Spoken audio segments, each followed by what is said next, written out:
Network is here. Hold no punches. I'm real revolutionary right now. Support this man, Black Media. He makes sure that our stories are told. Thank you for being the voice of Black America, Roland. Stay black. I love y'all. All momentum we have now, we have to keep this going. The video looks phenomenal. See, this difference between Black Star Network and Black-owned media and something like CNN. You can't be Black-owned media and be scared. It's time to be smart. Bring your eyeballs home. You dig?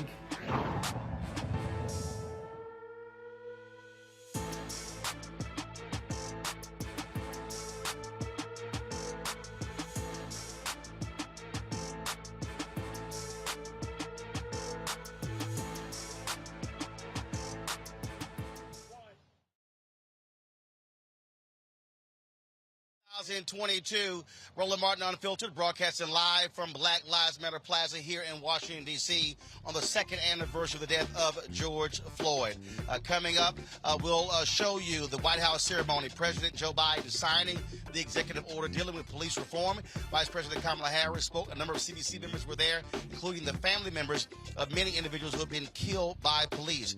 We'll hear from a number of folks with regard to that executive order. Mark Morial, CEO of the National Urban League, Congresswoman Joyce Beatty, Chair of the Congressional Black Caucus, Congresswoman Cory Booker.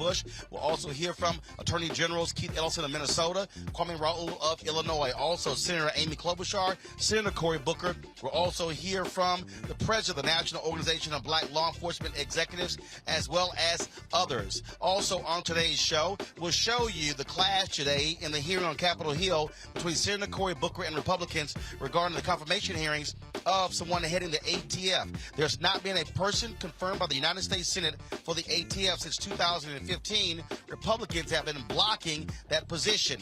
Cory Booker calls them out, saying, how can you be for police law enforcement, but you will not fill the position of the ATF? Also, we're hearing the names of the young folks who died in Uvalde, Texas. Unfortunately, 2 more children have died as a result of the gunshots from that particular shooting. Plus, we have the results from last night's primaries across the country, Georgia, Texas, and others. So it's a jam-packed show. You're watching Roland Martin Unfiltered. It's time to bring the funk on the Black Star Network. Let's go. He's got it. Whatever the biz, he's on it. Whatever it is, he's got the scoop, the fact, the find. And when it breaks, he's right on time and it's rolling. Best believe he's knowing. Putting it down from sports to news to politics. With entertainment just for kicks, he's rolling. It's on go, roll, y'all.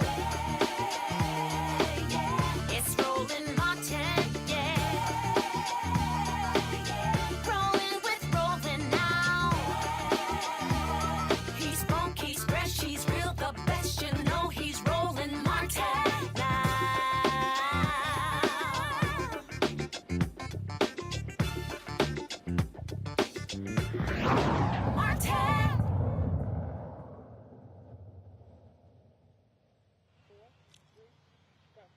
Folks, we're broadcasting live from Black Lives Matter Plaza here in the nation's capital. Just 2 blocks behind me is the White House, where today President Joe Biden welcomed family members of individuals who have been killed by police to sign the executive order many have been waiting for, dealing with law enforcement reform in this country. The United States Senate, namely Senator Tim Scott and Republican Senator Lindsey Graham, failed to move forward with a bill in the United States Senate. That took place in December. Folks have been asking this White House for action when it comes to police reform, and so today they unveiled this executive order on the second anniversary of the death of George Floyd. His family was there at the White House. They'll be joined by us shortly here at Black Lives Matter Plaza, including his daughter. This is what President Joe Biden, as well as Vice President Kamala Harris, had to say at today's signing just 2 hours ago. Just long term. You give hope. I need audio. Come on. Well, in need of hope yourself. That's why the executive order I'll be signing today is so important in my view. It's a measure of what we can do together to heal the very soul of this nation, to address profound fear and trauma, exhaustion, that particularly Black Americans have experienced for generations, and to channel that private pain and public outrage into a rare mark of progress for years to come. 2 summers ago, in the middle of the pandemic, we saw protests across the nation, the likes of which you hadn't seen since the 1960s. They unified people of every race and generation. Athletes and sports leagues, boycotted and postponed games. Companies and workers proclaimed Black Lives Matter. Students staged solidarity walkouts. From Europe to the Middle East to Asia to Australia, people saw their own fight for justice and equality, what we were trying to do. The message is clear. Enough. Just enough. Look, almost a year later.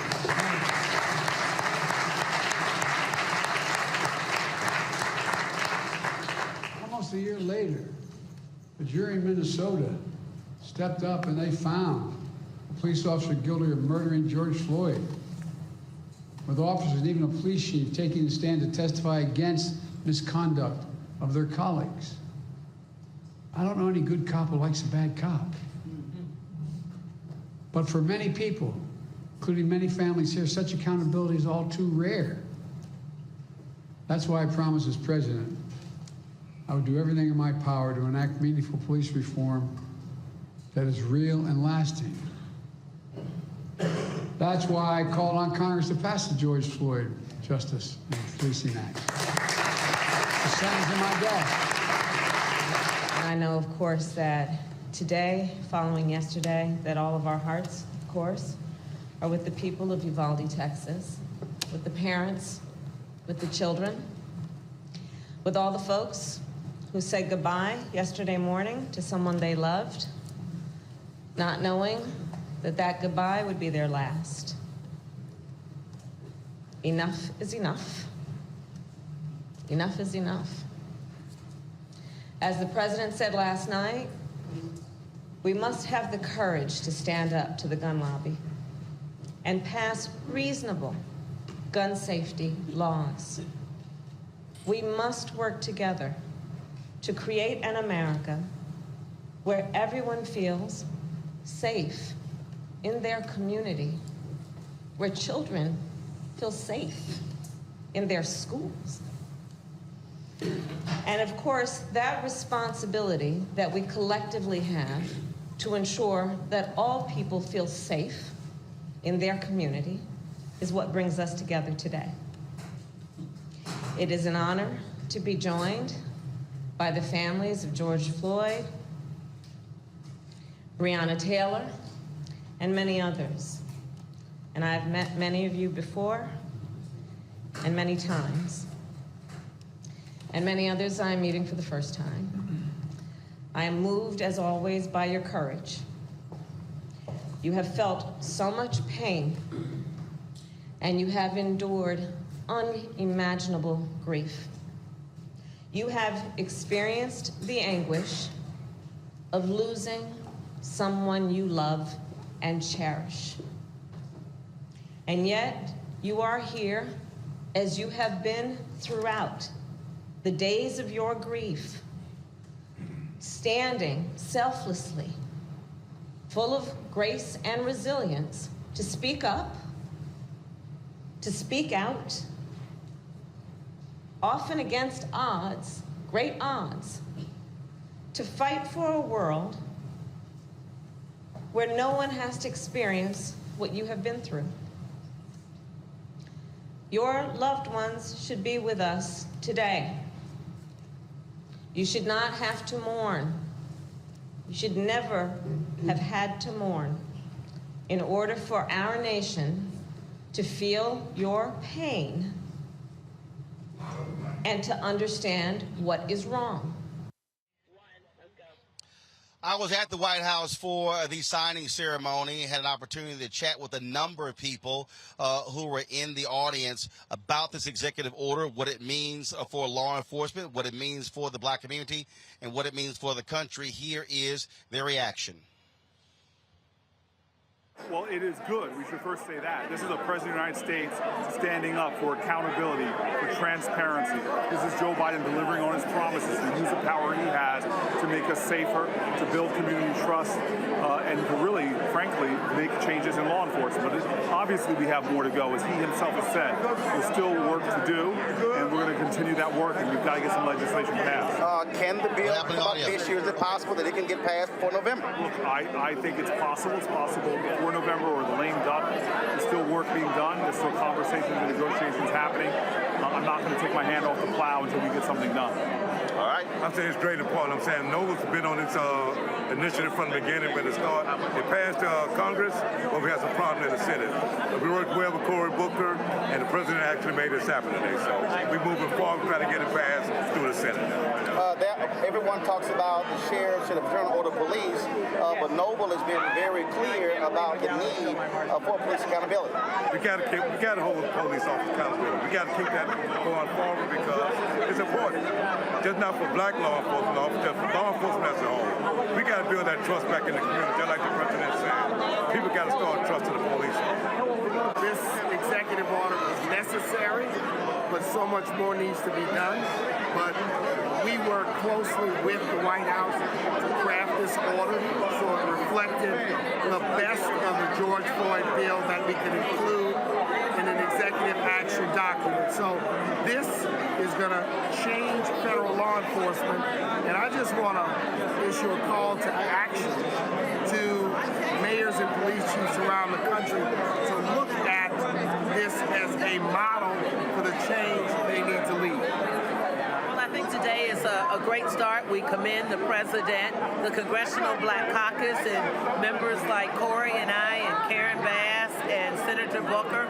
We've been fighting for justice on this, and so it's a start, but it is just that. It is progress. The president has done his job, and now Congress must do our job, especially our colleagues on the other side. Representative Bush?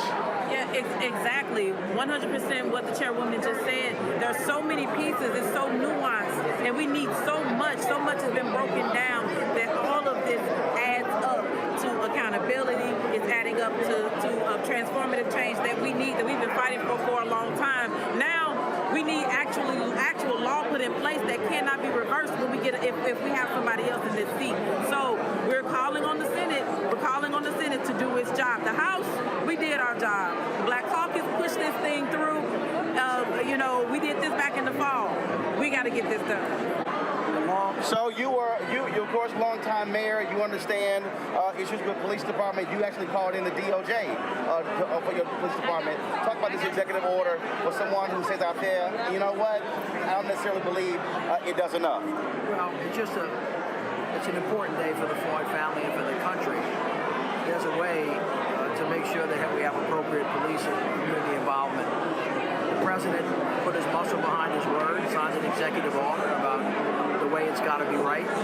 And it was a long time coming. I wish Congress would act sooner rather than later. But in the absence of that, the president took strong action today. All right. Well, I will tell you, this is a real great day because even though the bill stalled in the Senate, Senator Booker and I turned to the administration and said, can you please do something? Can you please push the envelope? And that's exactly what this executive order is doing. And it is modeled after the George Floyd Justice and Policing Act. So police accountability, the database, chokeholds, no-knock, all of those provisions are in this executive order. So it was a victory day today. All right, cool. The president was leading by example.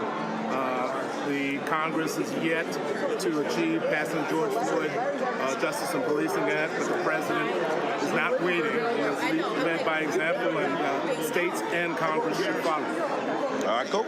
Just your assessment of today's executive order signed by the president. Well, it was deeply emotional. So many families who've lost loved ones so tragically here. To witness the signing, this executive order is definitely a positive step. But as the president said, it's not a replacement for congressional action. You know, the case that my office did prosecuting Derek Chauvin for the murder of George Floyd, it was important, but it was one case. We need real systemic change. That's what this represents. So I'm really honored to be here. Feel like I got to witness some meaningful history and real happy about it, but still, we need a bill, and we're not going to quit till we get one. All right. The president was right. He was looking for Congress, which had the responsibility to pass this bill. George Floyd's death was seismic around this nation. The House passed the bill, the George Floyd Justice and Policing Act. Shame on the Senate. But finally, I believe we have an executive order that responds to the pain, the frustration, but the need for justice. It is an important step forward. I can go home to tell the George Floyd family that wasn't here in this room, and many of them were here, that their brother, their uncle, their relative was honored today, along with the other families who have suffered. And this is about trust and building trust with police. This is about putting light into protect and serve. And I was gratified to see law enforcement in the room. The major chiefs, head of that is an African-American chief. But there were people from federal law enforcement, the FOP, because they understood that if we're going to protect and serve and build the trust in this nation, this executive order had to be signed. So I think we're moving forward. Work to be done, but we have moved forward. And now we must move forward on voting rights. H.R. 40, the Commission to Study Slavery and Reparations, which I am insistent that we move on.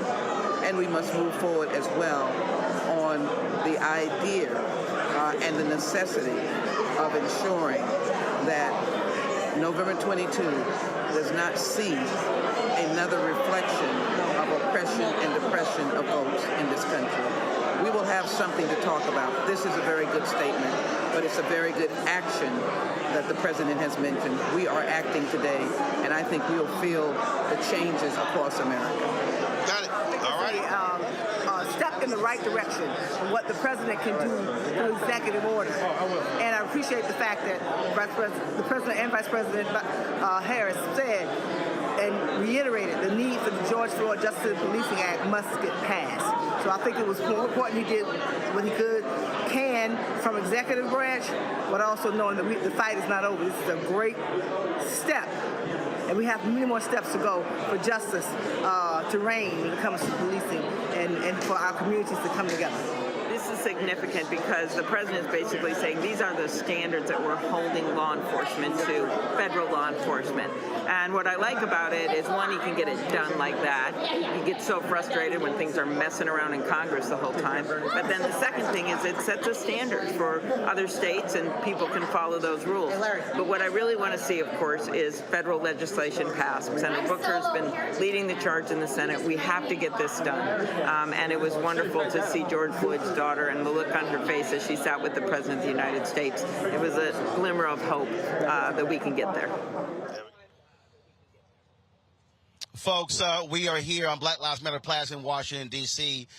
With members of the Floyd family and other families that have been affected by police violence. I want folks to introduce themselves from my right. We're going to come all the way across. Go right ahead. My name is Elisa Finley. I am the sister of Botham Jean, who was shot and killed on September 6, 2018 in Dallas, Texas. I am Andre Locke, the father of Amir Locke, who was killed in Minneapolis on February the 2nd, 2022. My name is Karen Wells, and I am the mother of Amir Locke. My name is Phalonis Floyd. I'm the brother of George Floyd, and he was murdered on May 25th, 2020. My name is Keita Floyd. I am the wife of Phalonis Floyd. You guys step to my side so they can see you.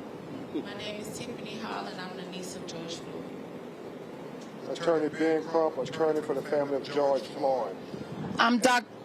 And the family of Botham Jean, the family of Amir Locke, the family of Terrence Precious, and others who are in the White House today for the momentous occasion of the executive order. I'm Dr. Tiffany Crutcher. I am the twin sister of Terrence Crutcher, who was killed on September 16, 2016 in Tulsa, Oklahoma. It is good to see all of you here. I had to say that because unfortunately y'all are members of what many call a fraternity or sorority that folks don't want to be a part of. This is the second anniversary of the death of George Floyd, and unfortunately, there are way too many of these cases. I've interviewed far too many family members. There were folks who were there in the room interviewed as well.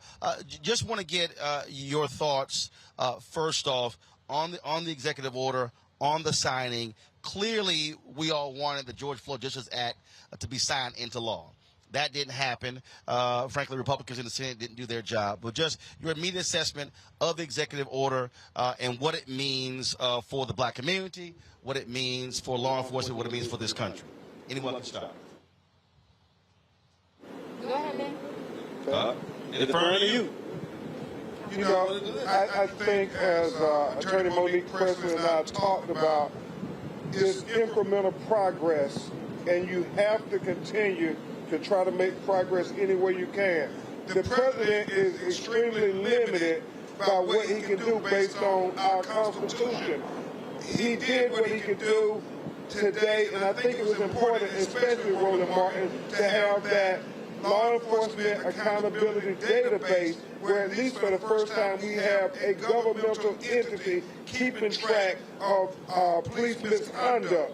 And now we have to continue to look to the United States Senate to finally give us the George Floyd Justice and Policing Act. And we have to remember, this is not going to be easy. We haven't had meaningful police reform since President Lyndon Baines Johnson Great Society legislation in the 60s.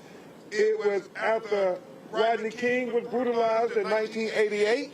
They tried to get police reform. It didn't happen. After Michael Brown in Ferguson, Missouri, hands up, don't shoot. They tried to get police reform. It didn't happen. And then after George Floyd was tragically tortured to death, we were optimistic as ever. But yet again, politics over people reared its ugly head, and that's why we have to continue to fight. And this was a first step, I believe, Scott Bolden. Anyone else? You know, I'll just jump in and say, you know, we appreciate the gesture. We appreciate it is historic to be there with so many family members who truly understand your pain and the purpose to continue to push. We've talked and these families, we've been to Capitol Hill time and time again, you know, starting in 2016, you know, I was lobbying, I was advocating for, you know, Congress to act. And I believe that if they would have acted back then, George Floyd would still be alive, Breonna Taylor would still be alive. But we know that our work is not finished. We know that we need for the House and the Senate to pass some meaningful and purposeful legislation like abolishing qualified immunity, changing the use of force standard in order for us to get some true accountability all the way down to the local level to prevent what happened to Terrence and Botham Jean and George Floyd from happening again. So we hope that this moment will be a trickle-down effect, and hopefully state lawmakers will use this as a model and adopt some of these policies so this can stop. First of all, I'd just like to thank President Biden for pulling forth an effort like this. It's a bittersweet moment, but we're stepping in the right direction. Like I said, my brother was murdered a while back, 2 years ago, but this is the day that, you know, his remembrance. So I clearly want to say this. All these families who screamed and mourned for their loved ones, they were in there. People were watching their television, and they've been waiting on this George Floyd Policing Act to be passed. It still hasn't been passed, but it's the law of the land right now. So we got to keep pushing. We got to keep fighting, because we all here, Alyssa, Buddy, Emil Locke's mom, Aaron, and Terrence Crutcher, and Roland, thank you for giving us this chance. And I got my wife and my niece here with me. So, you know, this is a moment in a lifetime that you really don't never get a chance to see something like this. It's a blessing right now. Thank you. Amen. Again, I am Andre Locke, Buddy, Amir Locke's father, and it was a historic moment for each of us, an historic moment for each of us to be there to experience the signing of the federal police reform. It's a start. It has to start somewhere, and justice will prevail. God has his hand all over this. No matter what takes place, things are happening behind the scenes that whatever door God opens, no man can shut, or woman. Amen. So things are happening, and things will continue to happen with people like yourself, Roland Martin, that stand out and that gives us a voice, and that we're able to speak up and speak out about injustice. So thank you for allowing us that opportunity, and thank you for being who you are. We truly appreciate it. And for my son, Amir, you brought us all together. For George Floyd, you brought us all together. For your brother, welcome. You guys brought us all together. For your brother, for your twin, for Terrence Fletcher, you brought us all together. we have opportunity to change things ourselves, and it starts within, and it happens in our own communities as well. So we're going to stop pointing the fingers, and we're going to get out and make things happen. All right. And one of the things that, look, the reality is, look, the officer who shot and killed Botham Jean is in prison. Derek Chauvin is in prison. But the reality is, then you have those officers who we know did wrong, who killed your brother, who's trained now, didn't go to jail, but is training other officers, the officers who killed Amir Locke. I mean, and so that's also part of the frustration, because folks want to see justice, and unfortunately, we're still dealing with a system that still gives police officers so much of the benefit of the doubt. I'd like to respond to that. You know, it's so many different case laws that people of color that we don't know about in our communities until something happens to one of our loved ones. And the case Graham versus Connor was helping to protect police officers, to give them a shield to kill and to get away with it.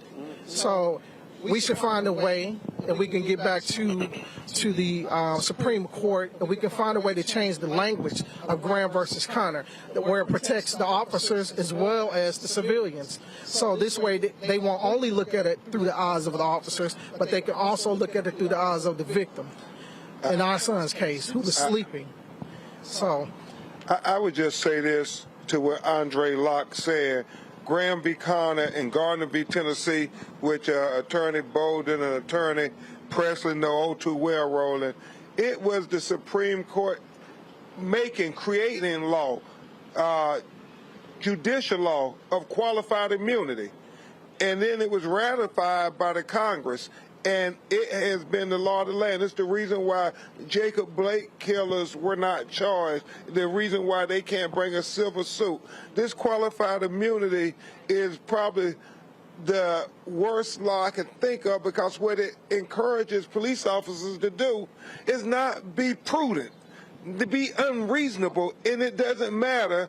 We got a law that'll protect you. And so that's why we still have work yet to do until Congress, Phalonis and y'all, will finally pass this Justice and Policing Act to say qualified immunity is not good for anybody. They will keep getting away with murder. No, just whatever you want to say. No, I definitely echo what everyone here is saying. It is definitely a bittersweet moment for me. I look at it as it's a step in the right direction for the president signing the executive order, but it's just a start. We still have a long way to go. Like everyone said, we still need the Justice and Policing Act passed, because that's the only way African Americans can feel a bit safe in America. Right now, we're not safe. Right now, I feel like they're hunting us, and we need the laws to be on our side. When I talked to Senator Cory Booker, talked to Senator Coons at the White House, what I said to both of them is, look, the election is in November. I said, there's nothing that precludes the Senate from taking this up again and trying to actually pass it. One of the things that I said in December when Senator Tim Scott went on Face the Nation, and I just want y'all to understand it. Senator Tim Scott went on Face the Nation with Margaret Brennan, and he blamed Democrats for, in his mind, trying to defund the police by tying changes in law to them receiving funding. And I found that to be real interesting, because when Michael Harriot was at the Root, he actually wrote a piece the previous year in 2020 where Senator Tim Scott literally had the exact same mechanism in his law. And he wrote a piece that was called "In Loving Memory of Tim Scott." Now, back in this was actually September, it wasn't December. So Senator Tim Scott was very vocal with me, texting back and forth with regards to it falling apart. Yet when I sent him that story, and I asked him point blank, I said, if Dems want to defund the cops by cutting funds, please explain why you previously wanted to do the same. How can you say it's a bridge too far when what you now say is bad is what your own Deputy Chief of Staff says was needed? Here's what Michael Harriot published today. And I asked him that question on September 30th, on October 27th, on January 19th.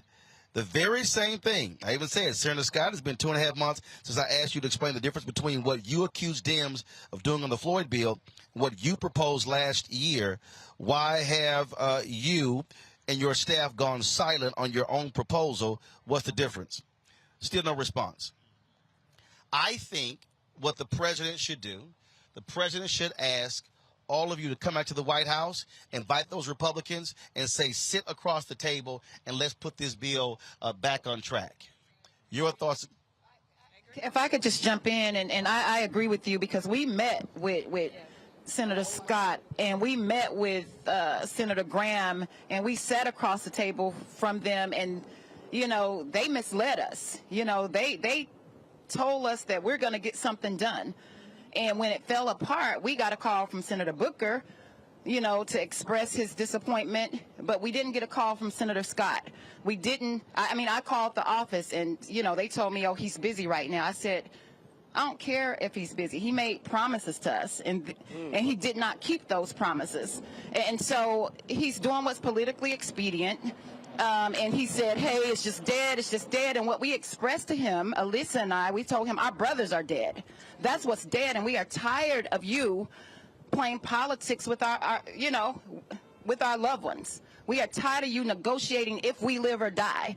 And so we haven't heard from him either since that meeting and since it died. And so it's really disingenuous, it's disappointing, and it's unfortunate. But again, I think you're right. We need to get back to the table and figure out how we make this work before the midterms. I agree. I was going to actually say, you know, the same thing that Tiffany just said.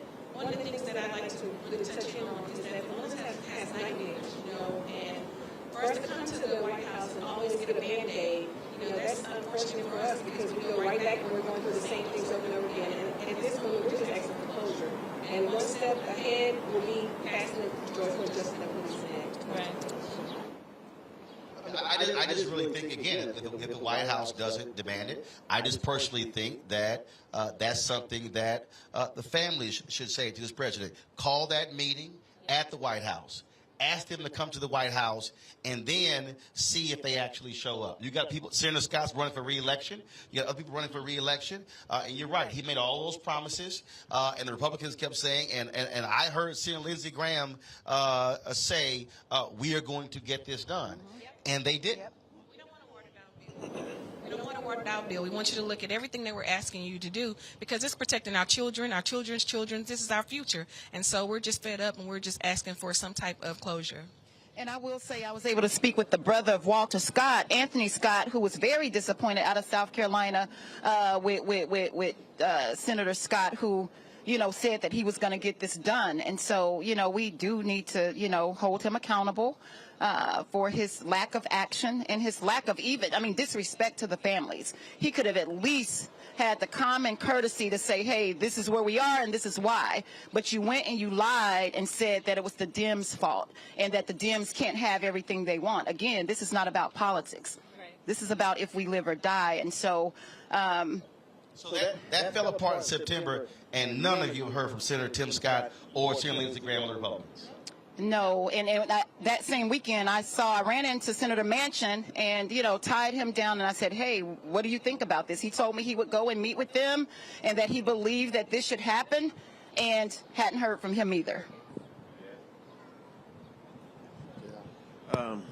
Same thing. He wanted to talk about socks and what kind of socks he had on and things like that when he should have been talking about the laws and changing the things that's going on. I was on your show a while back, and we was talking about the George Floyd Policing Act, how it needed to be passed. We're still talking about it 2 years later, and we still haven't gotten it passed.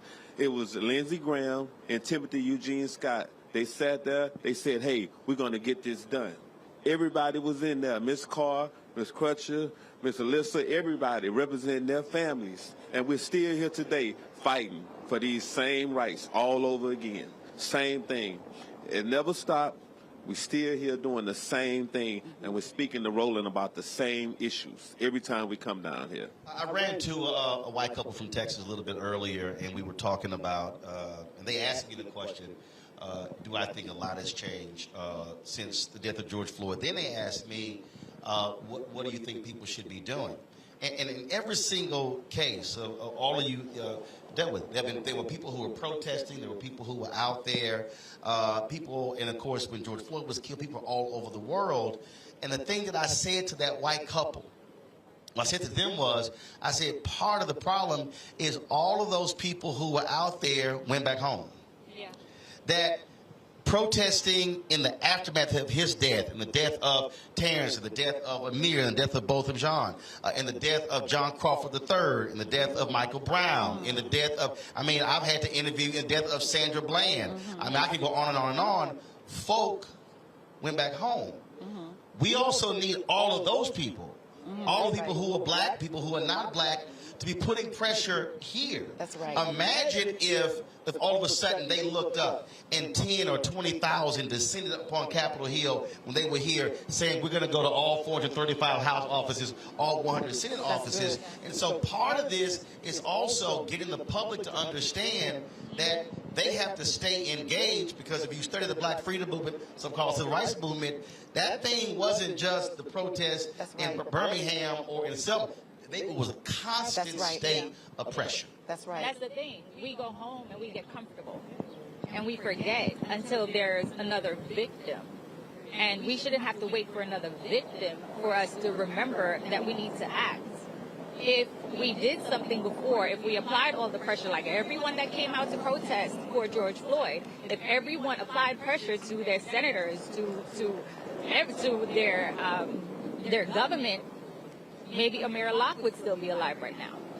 So it's on all of us. But I personally think Tim Scott needs to be held accountable, because I've had several meetings with Tim Scott from when President Trump was in office. I met with him, we spoke over the phone, several meetings, and still nothing. So he has a lot of explaining to do. He needs to come to the table and speak to all these families who are still grieving for their loved ones. Go ahead. While y'all talking, I'm seeing in the text. Accountability. Accountability.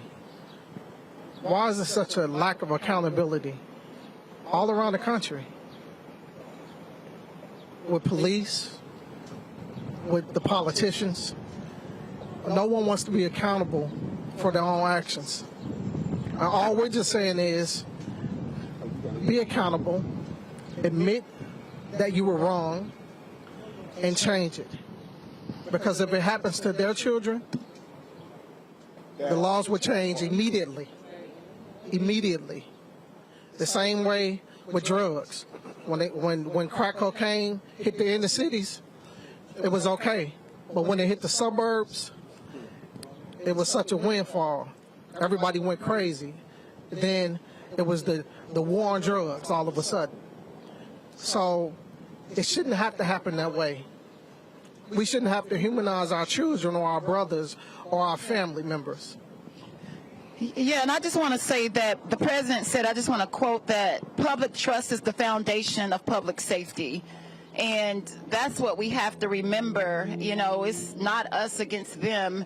You know, they need the public, you know, to be engaged in this process. But I want to say I'm inspired by seeing all of these families who came in spite of their pain, in spite of their trauma, who came together, and we're just simply a small representation of so many people who are out there whose names we'll never know, as Attorney Crump says. We'll never know. And so we're speaking out for you. If you're listening, this moment was for you today. And know that you're not alone, and we're going to keep fighting regardless.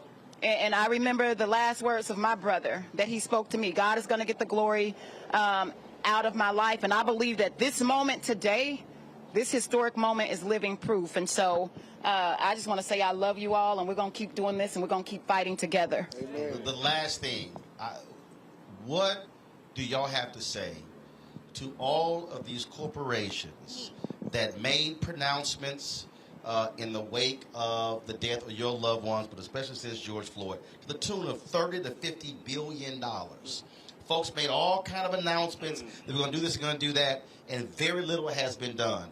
What do you have to say to those CEOs and those boards of directors, including black folks who work at a lot of these companies, where they have not done anything except sending those press releases out? As a Mayor Locke's mother, I want to say to not only those companies, but to the politicians across the board, if you are not coming down into our communities and willing to dig your hands down in the soil and get your hands dirty, we're not voting for you. We're going to be done with voting for the lesser of two evils. Just because you look like me don't mean that you're for me. So at the end of the day, we're done. We're not begging. We're not asking. We are telling you, as a police officer, you chose to become a police officer. It is an occupation. You are not God. You are not above the law. You do not have the right to take anybody's life just because you feel intimate danger. Obviously, all of the families here, our loved ones felt intimate danger as soon as they saw you approach them with your weapon. I'm disappointed. I don't believe anything. You can say anything, you can write down anything, but until you show me and back it up with your actions, I'm just going to sit around, but I'm not going to be quiet. And these corporate organizations, they have a responsibility. Once you know, you owe. It's not enough to just know and be knowledgeable and aware, but once you know, you owe, and you have to act. You know, and all the money that you promised, we need that money shifting to the ground and to these family foundations and organizations who's doing the work every single day. If you care about public safety and community safety, we need an injection of money on the ground so we can find alternatives to policing, so we can find, invest in mental health resources and all of the social services that our community has been lacking because, you know, resources have been stifled by these legislatures into their pet projects. But if you care about public safety, shift the capital to the ground and do what you say you're going to do. That's what a commitment is. That's what a commitment to racial equity is, acting and not just knowing. Especially all those companies that promised economic revitalization. That's right. Of Black Wall Street and Tulsa a year that's ago. Another story. Final comments, go ahead. All these companies that all here made all these pledges, I want y'all to know that they can't continue to make laws for the elite and the chosen. They have to make it for the people. And if you all want to express interest in us, please help us. Help us get out and change these laws. I'm right here with my institution, the Philonis and Keita Floyd Institution for Social Change. I'm turning my pain into purpose. Right. And I'm with all these other families here. We all going through the same thing. We wake up every day and we miss our loved one. Yes. We know we can't get them back. And we searching for accountability because justice is getting our loved one back. And we know we can't get that. It's always an empty chair at the table. So all you people who stood up and said Black Lives Matter, show it to me. That's right. That's the only way to prove it. Show it to me. And I see with your shirt that's a lion because he's a graduate of Jack Yates High School, Jack Yates Lions. I'm a graduate as well. Yeah, I peeped that. Don't trust me. I saw it. Jack Yates, man. That's right. The yard. That's right. To the corporations, shame on you. Shame on you. The time is now for change, and you have an opportunity to make a difference. You actually have an opportunity to make a difference, and we look forward to that happening. We're not asking you to. When I say that we look forward to it happening, is because it's already taking place. Things are already happening behind closed doors. There's a reason that we're all here. There's a reason that we were all called here. It wasn't a mistake that we ended up being on Roland Martin show. So everything is supposed to be the way that it is. We truly appreciate it, and things will change. Well, do understand, I've interviewed way too many family members, and one of the reasons why I launched this show, I launched the Black Star Network, is because I did not want to have to depend upon mainstream media to cover our story. So do understand that we will continue to do that. We'll continue to be on the ground. We'll continue to remember and hold politicians accountable to do what they say they were going to do. And trust me, the corporations that have made these promises, we also going to be calling out each one of them as well and holding them accountable. Because that's what we're supposed to do. Dr. King specifically called on black media to maintain a sense of militancy and not fall for the conservative, and that's really what we do. And so we appreciate y'all joining us, talking with us. Good to see all of you, and we're going to keep giving them hell. Yes. I appreciate Thank you it. so Thanks much for having us. Folks, thank you very much, folks. We're going to go to a break. We come back. We'll talk to our legal panel. Also, some breaking news out of Texas. Thankfully, police have thwarted another high school student in Richardson, Texas, who was found with the AR-15 and the AK-47 from shooting up that school. They stopped him before that actually happened. We'll give you more of those details when we come back on Roland Martin Unfiltered, broadcasting live from Black Lives Matter Plaza on the second anniversary of the death of George Floyd, right here on the Black Star Network.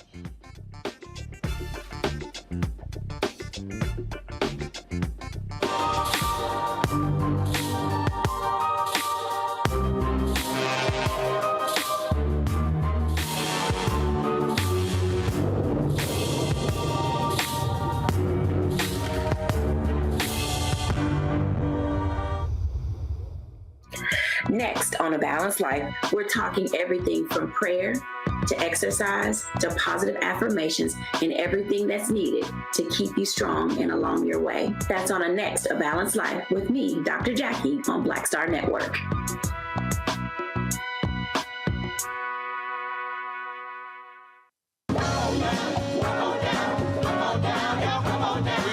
You to the launch of the Mass Poor People's Low-Wage Assembly and Moral March on Washington, D.C., June 18, 2022. We are a new, unsettling force, and we are powerful. New, unsettling force, and we are here.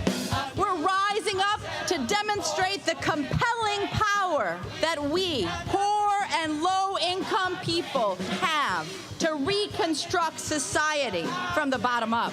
And we need to do it with the loudest voices possible, the biggest actions possible. Because we know that there is no scarcity in this land. The only scarcity is the moral will to do what's right. Hold on, just a little while longer. We are those with sub-minimum wage jobs who can't afford sky-high rent. People with disabilities are the fastest growing minority group. It's crazy to me that in 2021, it's still legal for workplaces to pay a sub-minimum wage to people with disabilities. There are still so much trial and tribulations that we go through as Indigenous people. We can't get a decent wage to sustain ourselves, nor can we get adequate housing. Veterans across this nation say enough is enough. We can't pat essential workers on the back on one day and then cut their health care the next day. Health is a political choice. What more do I need to do to prove that my voice is just as valuable as anyone else's?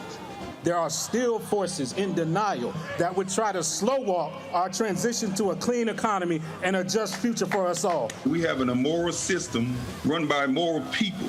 But together we walk, and we walk and we fight. It's time for a change. Reconstruyamos esta gran nación. See, we are people of resilience as we fight these interlocking injustices together. When we work together, mobilize together, and rise together, we become a voice for the voiceless, and we become an agent of change in a time where great change is needed. We need the third Reconstruction to ensure that deaf people, people with disabilities, and all people can have the right to live and to thrive. We know what they are doing, but the question is, what are we going to do? Reconstruction begins when we change our mentality and say it's time for you to get your foot off of my neck. Justice is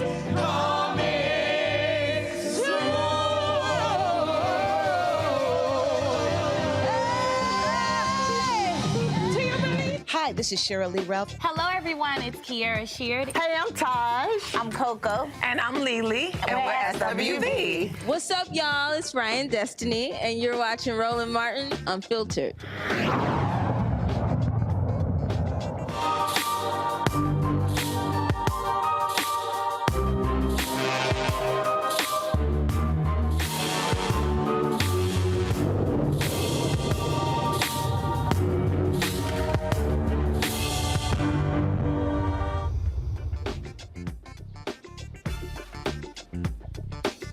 Folks, we're live here on Black Lives Matter Plaza in Washington, D.C. It is the second anniversary of the death of George Floyd.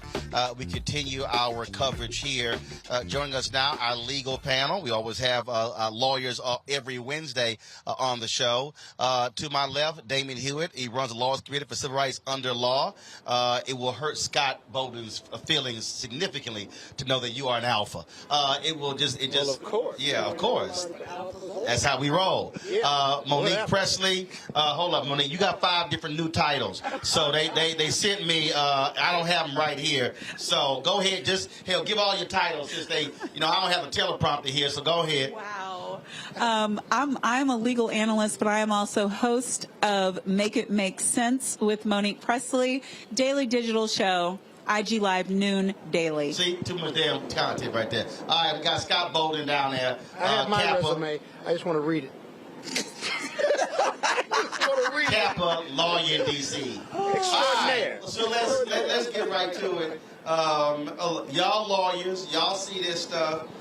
Give me your perspective, your real, honest perspective with regard to the executive order signed today by President Biden. David, I'll start with you. Thank you, Roland. Today's executive order is a step, and it's only a step. It's a step in the right direction because I think politically what it does is it creates the potential for a new floor, not a ceiling, but a new floor, that every effort at reform, transformation, culture shift must at least hit the marks of today. At the same time, let's make no mistake, on 2 fronts. Number one, this executive order is not going to change people's lives immediately. It wouldn't stop some of the officers at the local and state level who have taken lives, who have hurt people, who have accosted them every day. Most of the provisions apply to federal law enforcement. But the other thing we have to be clear about, Roland, is that the legislative effort, the George Floyd Justice and Policing Act that we all fought for, many of us fought for, was outright sabotaged in the U.S. Senate after it passed the House. And we know exactly who did it. Absolutely, and that was Republicans in the Senate, Senator Tim Scott, Senator Lindsey Graham. They didn't do what they were supposed to do. Monique, your assessment of the executive order. So my assessment before attending the event at the White House was different than he's telling me to do something with my mic. You lower the microphone, it's covering your mouth. On television, you put it below your chin so they can't. There you go. That's how you do the man told me to be loud because of the traffic. Yeah, I got it. But we have damn good microphones. They hear you. Don't worry about it. The man told me that. The man told me that. Okay, so my assessment was different. I was there in the room, and when Vice President Kamala Harris addressed this issue, I thought that she was not just on message, but on point on tone, on point on the priorities, on point on the necessity that this be a starting point, not a finish, and on point in putting the blame squarely where it belongs, which is in the Senate. She pointed out the fact that legislation was written when she was a senator, by she and by Senator Booker, and that it became the George Floyd Justice and Policing Act, and that the House passed it with the leadership in large part of the Congressional Black Caucus. And then it languished in the Senate where it died, that they are the ones who did not do what was necessary. She said that they delinquished, they stepped away from, they failed on their moral responsibility. So now the executive branch is doing what it can. So it's good for federal law enforcement agencies. We see things that change. We see a ban on chokeholds. We see a requirement for body cameras. We see the beginning of a database. We see other things in terms of the change of language for use of force. I sat during the whole ceremony next to Kristen Clark, Assistant AG Kristen Clark, who's the head of the Civil Rights Division. And she was encouraged about what we can do. I'm not bickering with co-counsel who's on here who just spoke, but I do think it does change some things today, where it refers to the DEA, where it refers to the FBI, where it refers to narcotics investigations. That's going to change today about when they can do a no-knock warrant, when they can use excessive force. So I think Roland's looking at me because I'm going long. So those are my thoughts, and I'm now going to pass it to my able colleague and partner in justice, Scott Bolden. Is there time for me to comment? Is there time for me to comment? I felt like an evil eye kind of. I did too, but it was coming from this side. Roland, let me just say this: couple points, right?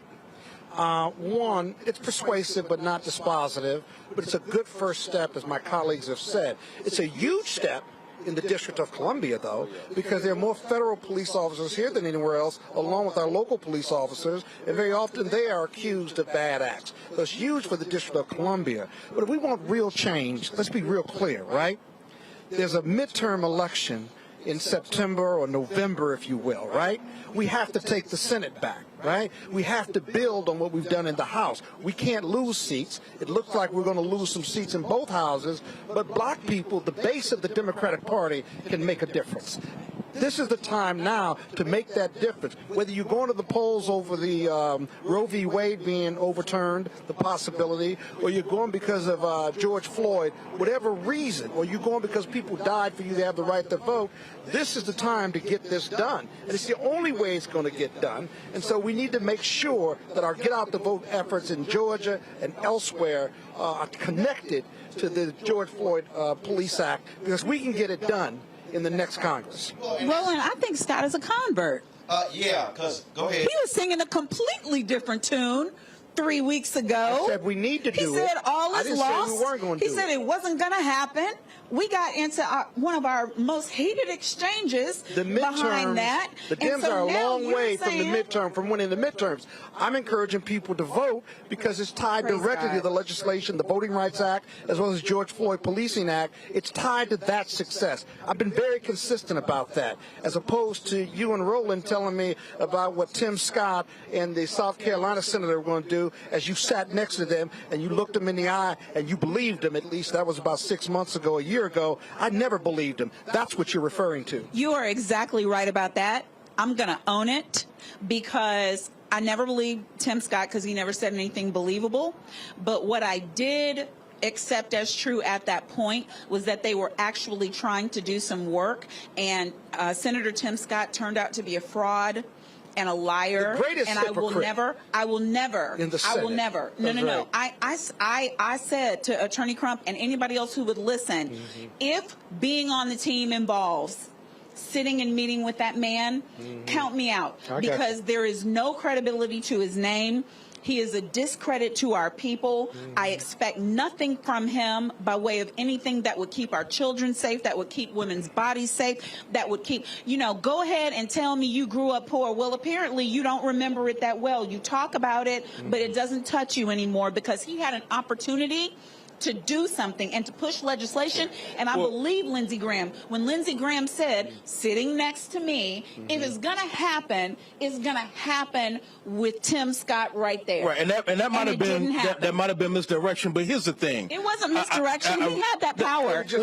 I realized that we all got played to an extent, because the voice in the back of my head was believe it when Mitch McConnell says he's going to allow it to happen. And what we understand now is that all along the plan was we're going to run on high crime. We don't want to see reform, let alone transformation. We want to run on them talking about defunding the police. We want to run on that stuff. So there was, in hindsight, this is not letting Tim Scott or anyone else off the hook. In hindsight, the politics were being played at a level lower than they probably could have or should have been, because the politics were even higher than Tim Scott. That's not letting him off the hook. I don't even know that I agree with that, because when we were in the office for the very last meeting last year, Senator Scott said that one of the hurdles that they had to get over was the disgruntled police chiefs. And then he cycled that lie. He cycled it and said it wasn't true then. Yeah. But they were trying to build up their story, right? Mm-hmm. And then when he cycled it out and said that the police chiefs were worried because their men were not and women were not going to be doing their jobs, the Police Chiefs Association had to step out and say, no, we are willing to come to the table. And the FOP too. Still at the table. And you know who was at the signing today? Mm-hmm. The Police Chiefs Union. Right, exactly. And the FOP. Major you know who Chiefs, wasn't FOP. there? Tim Scott. There you go. There you but where do we go from here? It's the midterms now. We've been marching in the streets. Black voters matter. Every organization out there. Now it's time to vote. Has the marching in the street, in your opinion, Roland, helped or hurt our cause in regard to George Floyd? And do if whatever the answer, do we keep it up? But we got to keep going and march to the polls. Look, the marches and the protests certainly made a huge difference. That is without a doubt. But again, I'm always talking about how do you connect the dots. And that is, we know for a fact that not only you didn't get any Republican votes, you also have 2 Democratic senators who refused to break the filibuster. And that's Senator Kristen Sinema of Arizona and Senator Joe Manchin of West Virginia. They're not even going to break the filibuster on dealing with guns after now, and in fact, we have now 2 more children have died in Uvalde, Texas, which means. And I'm dealing with a bunch of black people who keep listening to people post stupid tweets such as, oh, the Asians got a bill. It's a lie. What they don't understand is this here. You can sit here and call Joe Biden all you want to. You can call him all kind of names you want to. I'm going back and forth on Eddie Griffin's Instagram page. He talking about how Trump made us upset, but Biden is a demon. Here is what I know is for a fact. If a Republican senator, if Senator Ron Johnson gets reelected in Wisconsin, if a Republican wins the Senate seat in Pennsylvania, if a Republican wins the Senate seat in North Carolina, if Marco Rubio retains his seat in Florida, if Republicans defeat the Democratic incumbent in Nevada, if Herschel Walker beats Senator Raphael Warnock in Georgia, if you see Republicans, if you see Senator Rand Paul retain his seat against Charles Booker in Kentucky, if you see Senator John Kennedy get reelected over Gary Chambers Jr. in Louisiana, I can guarantee you there's no way in hell you're going to see a criminal justice bill. It will never happen. Right. You're not going to see any civil rights legislation. But what I can say, if Democrats turn out and hold the seat in Nevada, hold the seat in Georgia, hold the seat in New Hampshire, and then win in Wisconsin, get Sherry Beasley over the hump in North Carolina, get Fetterman over the hump in Pennsylvania, get that seat in Florida, they potentially could have 54, 55, 56. Right. Now you've negated the 2 votes of Sinema and Manchin. They won't matter. If other Democrats who've been hiding behind Sinema and Manchin now come out and say, I don't want to get rid of the filibuster as well, now you know who you're targeting. And if Democrats then control the Senate, now Sinema's up for re-election in 2024. I don't think she's going to run again. But again, you got to win. And so folks who are watching and listening, if you decide to sit your ass at home, you're going to guarantee there'll be no George Floyd Justice Act. Well, look, young people, you're going to guarantee there'll be no gun control. Young people are wondering, what should I be voting for, right? We're out here at Black Lives Matter Plaza, around the corner from my office at the Lawyers Committee, where just like around the country, hundreds, thousands or more people protest, and they wonder, where's the change that we call for? But I think here's the thing, to your point, brother. I need those folks we need them. We need them. That change don't always happen in a year exactly. or 2. I'm with you. And that's the point I'm going to make now, that, look, if you think about all the elements you need for a movement, we can't litigate our way out of it. We haven't been able to legislate our way out of it. And protest alone is enough. We need all these things clicking just to get the change we got today. I need you to restate that because, again, there are people who completely miss that whole point. Yeah. You said? Yeah, we can't legislate our way out of it. Alone. We can't litigate our way out of it alone. And we can't protest our way out of it alone. We need all of these elements clicking in concert. Which is why what I have been saying to all of these millions of people and the cities all across this country and across this world who were protesting the aftermath of George Floyd's death, y'all can't stay at home. You got to put the pressure. You got to drop 10, 20,000. Dude, I don't think people understand what the reaction would be. And I'm not saying I don't believe in calling protests on a Saturday when they all going home. I'm saying, what do you think the reaction will be if 10 or 20,000 people showed up when they were in session and said, we go into the offices of all 100 senators, or forget, you know the Democrats who you got. So really, you can say 60. It's about 10 who going to waffle. Say, we going to hit 60 senators, 10,000 people. And then say, we don't see action, we back next month. Then a month after. That's how it happened. Folks are watching. Go read the book on Clarence Mitchell. He was called the lion in the lobby. He was called the 101st U.S. Senator because he was the head of the D.C. Bureau for the NAACP. He was the one who was knocking on all those doors. Right. It ain't going to happen just hoping. Right. It happens. Folk got to put the level of pressure. But if folks sitting there behind at home, you can guarantee you ain't going to see a bill. The Republicans in charge. You know, I worry about voter disillusionment. And notwithstanding everything you said, black people and brown people voted in record numbers to put Biden and Harris in the White House, to win the Senate and increase in the House, right? They haven't gotten, and I often talk about this, they haven't gotten the result on this very narrow margin, right? What can you tell these voters to get them to fight even harder in the face of defeat? Go ask your mama and daddy about disillusionment of 12 consecutive years of Republican control in the White House. When Reagan was the president for 8 years and Bush was there for 4 years. It was a whole, and mind you, to all the black people who are watching, understand, Reagan comes in 1980, inauguration 1981. This is after you had black mayors in D.C., in Detroit, in Atlanta, who were driving economic change in those cities. Reagan comes in, conservative Supreme Court, then they begin to cut affirmative action, begin to cut funding as well, starve those cities. And so go ask your mom and dad about disillusionment. I need young people and black people to understand real clear, the shit ain't gonna happen in a year. And I know somebody who's saying, well, Roland, we've been waiting for a very long time. Absolutely, but it don't mean you give up. You got to give folks constant hell. Have you been fighting for a very long time? That's the question. Have you been fighting for a very long time? Everybody can fight, right? Everybody may not be able to fight the same way, but when you were talking about the numbers, I mean, we were looking at this past Tuesday's election. We were looking at 400 votes here. You know, we were looking at 1,100 votes there. And one of the things... Cisneros lost to Cuellar by 177 votes in Texas. Summer Lee beat AIPAC dropped $5 million against her. She won by 500 votes. So when that happens, what I'm now thinking about, I was having a conversation with Attorney Crump about it, just trying to talk to some lawyers in Tennessee this past week about re-enfranchising citizens who have felony convictions, and all of these laws that are on the book, which should be unconstitutional but are not, about paying your fines. You don't have to be a millionaire or billionaire to decide that you are going to pay off somebody's fines who can't afford it so that they can vote. There are thousands of people who would love to vote, who cannot afford it. That's what the Florida Rights Restoration Coalition has been doing. And they can only do as much as they can do, right? And we always go to Robert Smith or Oprah or Tyler. You ain't got to be any of those people.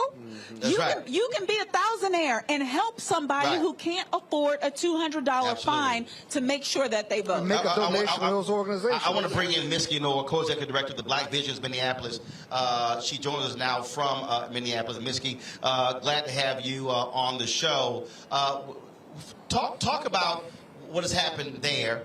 George Floyd gets killed. I just had the parents of Amir Locke on here. Nakima Levy Pounds Armstrong, she challenged the mayor and the police chief at the news conference saying, why did you not outlaw and get rid of these no-knock warrants? Had you done that, then Amir Locke would have been alive. Just talk about what we were just talking about, how folk have to stay in the game. They have to understand you can't get disillusioned and depressed, that you got to keep going. That's what y'all have been doing in Minneapolis. Yes, thanks for bringing me in. Thanks for having me and talking about that. I think that's absolutely right? I think folks have to understand that for movements to actually be successful, for us to win the future, the vision that we see for our people to actually be safe, people have to stay paying attention beyond the flashpoints of movement. People have to stay involved locally on their block, in their neighborhood associations, with their neighbors at George Floyd Square, with the organizations that are on the ground that are attempting to make a change for them, beyond the moments when the general public or the media is even paying attention. And that's what we really have seen possible here in Minneapolis. And the example I'll give you is like right now, even the changes that are happening inside of our system is because of the work that was started years ago, right? In 2018, we won our first campaign to get $1.1 million out of the Minneapolis Police Department and get that actually moved over to the Office of Violence Prevention and get that created. In 2020, we won more funding for the Office of Violence Prevention. And right now, the Mental Health Responder Program has been able to divert over 2,000 calls from the police to folks who could actually provide that kind of care for our communities. And so that is what is possible when people stay in it year after year after year. Miss, I'm going to let you answer this question because I'm probably going to cuss if I answer it. Somebody in our YouTube chat says, my issue is we vote and put these people in office and they focus on everyone else but us. They pass bills for everyone else but us. They give money to everyone else but us. I'm constantly having to remind people that elections are the end of one process and the beginning of another.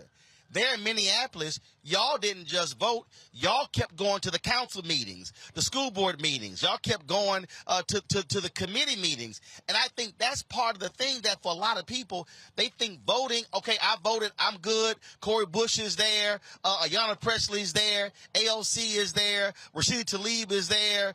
Joyce Beatty is there. They're all there. No, you got to stay in it. You got to put that pressure on them. That's right. Thank you for that. Yeah. You know, as much as we want to think that our elected officials are the end all be all, they're really not. The power to create change is actually inside of the people. What has created change here in Minneapolis, what has created change anywhere has been the community coming together and asserting what it is that we want for ourselves. And so that is the work that is important. That is why we organize around our city budget every year. It is why we do trainings and support people to be able to testify. It's why we recruit folks to testify from their own experience around what is happening around safety and what they actually want to see. Last year, we actually ran a People's Movement Assembly process where we talked to hundreds of folks in Minneapolis asking them, what does safety mean to you? What does it mean to feel safe on your block? What does that mean for what the city council has to do and move from here, right? And so we're actually creating a people's agenda, people's budget from that we're actually able to hold our city council accountable to, because at the end of the day, we know that it is the people that are actually able to create change and that we have to hold our elected officials' feet to the fire. You know, when we saw our city council commit to defunding the police, it is because thousands and thousands of us were out in the streets demanding it and calling for it. And so elected officials are not the vanguard. They are actually there to be held accountable to what it is that we want. And so we have to keep coming together and demanding what it is that we want and making that known. That is why George Floyd Square even still exists to this day. Danny, you want to jump in? Go ahead. So this is the system from Minneapolis. This is the kind of smart, strategic fighting that we need. Because remember, policing is not a national issue in terms of where the harm is felt. It's a hyper-local dynamic and problem with 18,000 law enforcement units throughout the country. And so the fight can't just be with our gaze on the White House or our gaze on Congress only, or our gaze on Black Lives Matter Plaza only.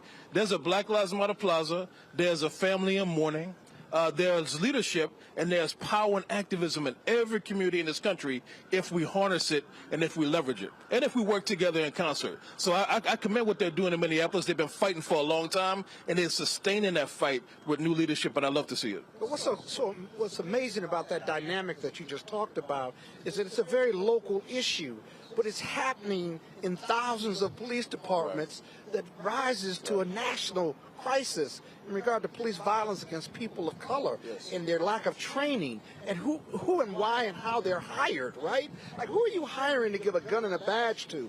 Are they susceptible to being more racist? Are they susceptible to escalating versus de-escalating? They're tests to be able to show that in an individual. besides what their reaction time is. How fast or how hard or how accurate they can shoot a gun. Yeah, that's the only training that happens some places. Yeah, that's right. Right, but that's where what the president and vice president did today comes in again, and that's where, to your point, voting comes in again. Yeah. Because they are now about to, through this executive order, require the anti-racism bias training, the testing for federal LEAs, for federal law enforcement agencies, right? But it can be a gold standard. It can be a model for the way that it's done on the state level and on the local level. But we've got to vote in people on the state and local level who believe it, who care about it, who are going to push it. So it's the best we can do. It's the best we can do without legislation. You can't ask them, are you a racist? Of course. 99% of the people will tell you, I'm not a racist. Are you prejudiced? Right. No, I'm not prejudiced. But culturally, because I don't have that racism gene, I've been taught in my environment, even in my home, to be that way. Hold on, David. Yet I deny it. Miski want to jump in. Go ahead. I'm sorry. Yes, I was going to say thank you for that point, and I really want to say what we also elections and voting is that way to, as an opportunity to actually identify people so that we can continue to talk to them, right? So we ran a ballot initiative to get a Department of Safety here in Minneapolis, and while the ballot measure did not pass, 62,000 people voted yes on it. 62,000 people here in Minneapolis voted for a new vision. That number of people then voted for our mayor. And so now it is our responsibility to go talk to those 62,000 and about what safety looks like to them and continue to engage them so that they stay involved in movement. Because what we do know is that executive orders, federal investigations, failed reforms, consent decrees, and oversight means have been completely inadequate to keep Black people safe. And so we need to actually do the work to educate our people on the fact that more is possible. Safety for Black people is possible. It is not possible inside the current system of policing, and we know that safety exists beyond that. And so we have to continue to use voting, use elections to identify our people so that we can continue to push their imaginations beyond what currently exists in our world into a world and imagine a world in which Black people truly can be safe. All right, Miski Noor, we appreciate you joining us on the second anniversary of the death of George Floyd. Certainly keep up the good work there in Minneapolis. And the last 2 years we've been here in D.C., so maybe we'll do next year there from Minneapolis. Come on through. George Floyd Square is great. We're going to be having events all weekend that are held down by the George Floyd Global Memorial Foundation. I'm actually about to head over there for the candlelight vigil that's going to start in about an hour or so. So thank you so much for including me, and y'all have a great day. Thank you for thinking of Minneapolis. We appreciate it. Thank you so very much. Folks, we're going to go to a break. We're going to talk about Uvalde. 2 more young folks have died. We'll also talk with a school leader here in D.C.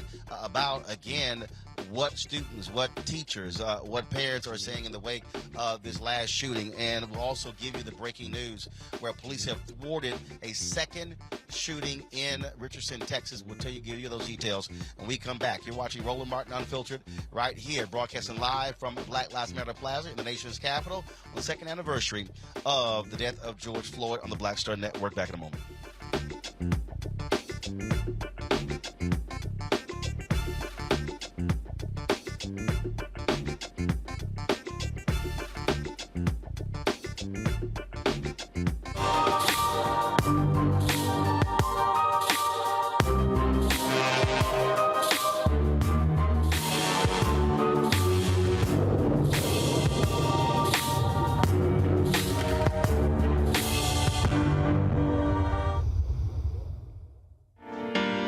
He brought his own sound. So when you have an artist that creates his own sound, like Earth, Wind, and Fire, Stevie, they come in, the Beatles, they create their own sound. He kept reinventing himself. He wasn't afraid to change instrumentations or not use drums or not use bass or use the Lynn machine or use real drums or use, pots and pans. It didn't matter. It's just like he wasn't afraid to.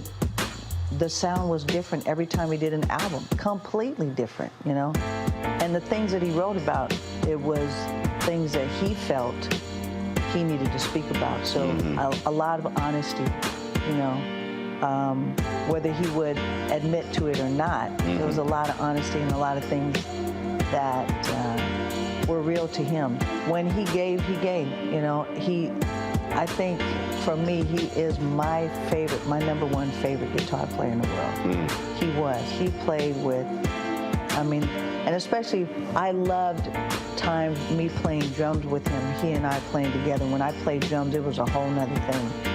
And I just think that he reached people in a way as an artist that he reached you because he was, again, honest in a way that he said it a million times, but he wasn't trying to write the next Purple Rain. That was already what it was. Right. I can write that. That was that one time, right. But it's never going to happen again. So why would I write that again? Then it's not special anymore.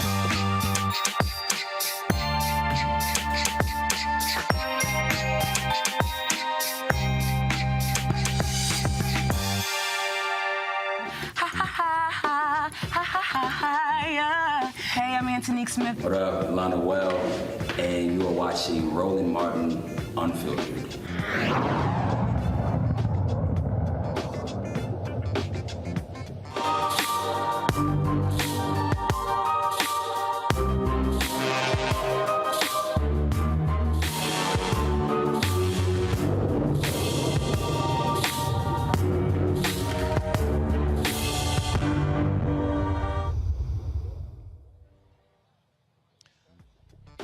Folks, the fallout continues in Texas after the tragic shooting at an elementary school in Uvalde, Texas, located about 80 miles from San Antonio. 19 children were killed, 2 teachers at that elementary school. Today, there was a news conference where Texas Governor Greg Abbott said that the killer warned people on social media minutes before the attack that he was going to shoot up the school. We also know that the 18-year-old killer, Salvador Ramos, who used an AR-15 at Robb Elementary School in Uvalde, he previously shot his grandmother, took his grandmother's car, drove to the school, got into an accident. Law enforcement engaged with him because he was wearing body armor. They were not able to take him down, and then he was able to go into the school and actually shoot up a particular classroom.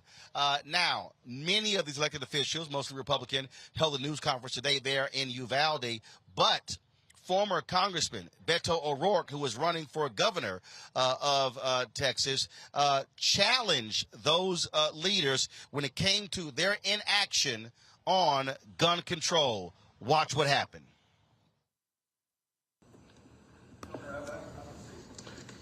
Excuse me. Excuse me. Excuse me.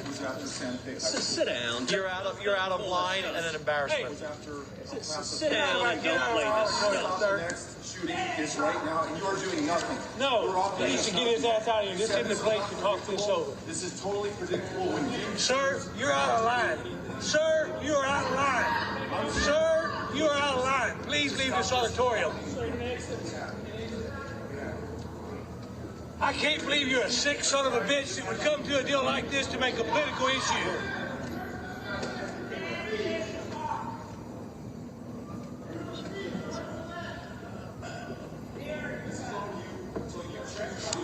It's on assholes like you. Why don't you get out of here? There are family members. There are family members who are crying as we speak. There are family members whose hearts are broken. There's no words that anybody shouting can come up here and do anything to heal those broken hearts. We all, every Texan, every American has a responsibility where we need to focus not on ourselves and our agendas. We need to focus on the healing and hope that we can provide to those who have suffered unconscionable damage to their lives and loss of life. We need all Texans to, in this one moment in time, put aside personal agendas, think of somebody other than ourselves, think about the people who are hurt, and help those who have been hurt. It is absolutely wrong. In fact, it is insane. The governor talks about mental health. It is insane that we allow an 18-year-old to go in and buy an AR-15. What the hell did we think he was going to do with that? This one is on us. And what do you say to Texas Governor Greg Abbott, who says now is not the time to make this political? Now is the time to stop the next shooting. Right after Santa Fe High School was the time to stop the next shooting. Right after El Paso was the time to stop the next shooting. Right after Midland, Odessa was the time to stop the next shooting. And in each case, we say this isn't the time. Now is the time, like literally right now. That's why I'm here. That's what we want as a state. That's what I want as a parent. I've got 3 kids who are in high school and middle school and elementary school. That's what they want. And I face their judgment and my conscience and ultimately my maker for what I do when I have the chance to change this. And I'm going to do everything in my power to change this. And I'm not alone. The majority of Texas is with us on this right now. The majority of Texas is not reflected by that governor or those people around the table who talk about mental health care or say that this is pure evil or that it was absolutely unpredictable. This is predictable. It will happen, and it will continue to happen until we change course. We've got to change. Well, it's quite interesting to listen to Texas Governor Greg Abbott say, don't think of yourself in this situation, when last night he literally attended a fundraiser in East Texas. Now, when he was asked about it at the news conference, he said, I simply stopped by there to let people know that I couldn't stay, that I had to get back to Austin. You didn't have to stop. You could have called someone and told them that. Then he was asked, is he going to be speaking at the NRA convention, which is in Houston beginning on Friday? He says, my focus is right now, I'm taking this one day at a time. He could have easily said, no, I'm not going to speak at the NRA convention, but he chose not to do so. That's because he is thinking about himself. And so I have no respect for Texas Governor Greg Abbott or his sidekick, Lieutenant Governor Dan Patrick, because they have given lip service. The mass shootings that have happened in Texas, 4 of the largest mass shootings in the last 5 years in America have happened in Texas. A church in Texas, 26 killed. In El Paso, 23 killed, 10 killed in Santa Fe, and now in 2021 killed there in Uvalde, Texas. And so I don't want to hear anything from Abbott, from Patrick, Senator John Cornyn, or Senator Ted Cruz when they have chosen not to support sensible gun control legislation. The impact on so many folks across the country. My high school, they posted a notice yesterday saying backpacks or other bags were going to be forbidden. Schools, this is, of course, caused a significant problem all across this country. Schools, principals, teachers, parents nationwide are fearful of what may be next. We got the news a moment ago, about 30 minutes ago, in Richardson, Texas. Police announced that they had thwarted a shooter at Bruckner High School in Richardson, Texas. The student was captured with an AK-47 replica and an AR-15 rifle inside of his vehicle. The Richardson Police Department put the statement out saying that took place this morning around 10:55 as well. And so he was seen holding a rifle. Cops were called, and then they were able to stop him. We're joined right now, folks, by Pat Brantley. She is the CEO of Friendship Public Charter Schools here in the nation's capital, and also one of her students, the 9th grader, Anise Fullington. Glad to have both of y'all here. I'll start with, Anise, I'll start with you. Being a student, I saw some tweets yesterday that were so sad. There was one parent who he was talking to his child, and the child said, "Dad, what are you watching?" And he told him, he said, "Oh, it's okay. We've been trained for that." That child was in elementary school and is talking about training for mass shootings as if they're somehow in the military or the armed forces. Your thoughts on, again, what happened there and just what students have been talking about and saying? In my opinion, what's happening in Buffalo and all throughout Texas is a huge problem. Nobody should be able to go to school and not be able to come home to see their parents. Nobody should have to sit there and be trained for mass shootings, because in the school, you're supposed to be safe. You're supposed to go there to get your education and do what you want to do for the rest of your life. You're supposed to experience things that you can't experience outside of school most of the time. So I feel as though that people sitting over here making it seem like it was nothing bad, and then for the shooting that happened in Buffalo, for him to only get 1 count, that's a huge problem, because too many people got hurt in that. Too many people went there to go get groceries for their house to eat and make sure that they were okay, to not know that they weren't gonna come home and be able to use that food, or to be able to at least make it to that line to pay for that food. They should not have to be scared to go to a grocery store now. And being a teenager myself and going to school, nobody wants to experience that. I wouldn't want to experience that myself. I wouldn't want to feel like my life is in danger being in school. I wouldn't want to feel like at any point in time somebody could come in my school and start shooting, and they would have no problem with it. They would be perfectly fine at the end of the day. But families would be going through it. Families would be feeling all the pain, all the grief, everything that comes along with losing a loved one, especially your child. Pat, I have 3 siblings who are teachers, my niece, countless aunts and uncles and cousins who are educators.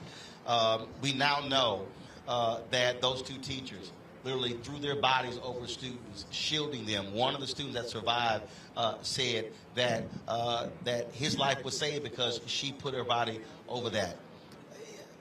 And then you have these people who are saying, oh, let's arm teachers, let's train them. I'm sorry, a teacher is not trying to sit. You're trying to educate children. You're not sitting here thinking about walking around a classroom with a gun on your holster as if you were somehow quasi-law enforcement. As a CEO of multiple schools, what was your reaction to what happened, and how did you have to brace your education community? My reaction is the country's reaction. It's grief, it's anger, it's fear. Let's just think about this. People talk about test scores and education, etc. You know what my most basic responsibility is? The kids you sent us in the morning are coming home to you in the afternoon. And that teachers don't have to put their bodies in the line of fire. All these people who will say, we respect our teachers, we love our teachers, we are here for our teachers, and putting out legislation for what kids could do, what teachers should do. Let's protect the people who are educating our kids. Let's not think that having them carry a gun is the solution. It is not.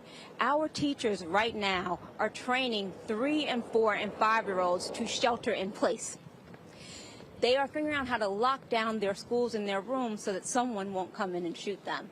And our next answer, instead of removing the guns that are killing, is that they should arm themselves. That's not the answer. It's not the right thing to do. We need votes, we need legislation, we need mandates, we need moratoriums. But what we don't need is to think that teachers who are educated to uplift kids' minds should carry a weapon into the school, because we, America, won't protect them. Anise, are you and your fellow students, I mean, are y'all having these conversations? I mean, when these things happen at one of these schools, what is the conversation like among students about when these shootings happen?